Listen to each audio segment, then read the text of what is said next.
Since the invention of the first motion picture over 100 years ago, the film industry has exploded into a multi-billion-dollar business today. As a result, a new avenue of writing for journalists emerged: film criticism. The first cinema trade paper, the Optical Lantern and Cinematograph Journal in 1904, gave short plot descriptions and screening information. Over the next few decades, the popularity of cinema grew, and with it grew the demand for quality reviews.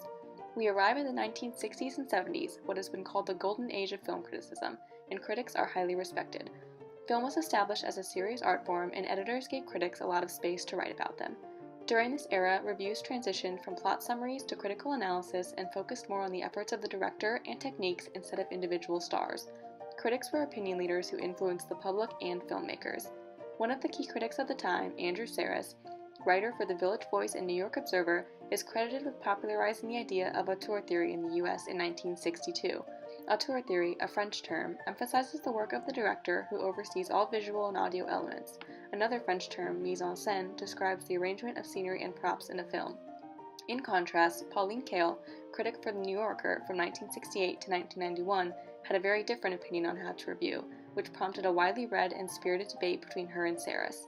Kael did not follow auteur theory. Her reviews were more playful and focused on what the filmmakers did as opposed to how they did it. Whether you side with Sarris or Kael, their exchange sparked interest among the public, and it made criticism a hot topic. One of the most well-known critics during this era was Roger Ebert, who began writing for the Chicago Sun-Times in 1967. Ebert rated films on a 4-star scale and talked about personal experiences in his writing. Toward the end of the Golden Age in 1975, the first American film review TV show, Sneak Previews, featured Ebert and Gene Siskel, critic for the Chicago Tribune. Suddenly, film reviews gained mass appeal, and rating systems became the standard for print reviews. Newspapers and magazines began to target a wider audience with reviews of big blockbuster movies. Reviews became more general and sensationalized. Critics lost their authority, and the Golden Age came to an end. Fast forward to the 21st century, and the internet has completely changed the structure of criticism. With over 440 million blogs today, anyone can write reviews online, and this phenomenon has caused a decline in print critic departments. Major publications, such as the New York Times, Variety, and Rolling Stone, still maintain movie review sections, but the number of salaried professionals has declined significantly. In 2010, Roger Ebert said, "Film criticism is still a profession, but it's no longer an occupation. You can't make any money at it."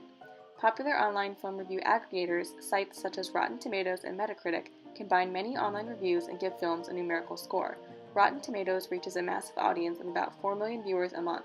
However, some critics have been able to adapt to these changes, such as Ebert, who created a strong presence on Twitter and his personal blog. With the way we consume most of our news today, online as opposed to print, film critics will need to become more proficient in social media to stay relevant and save professional criticism.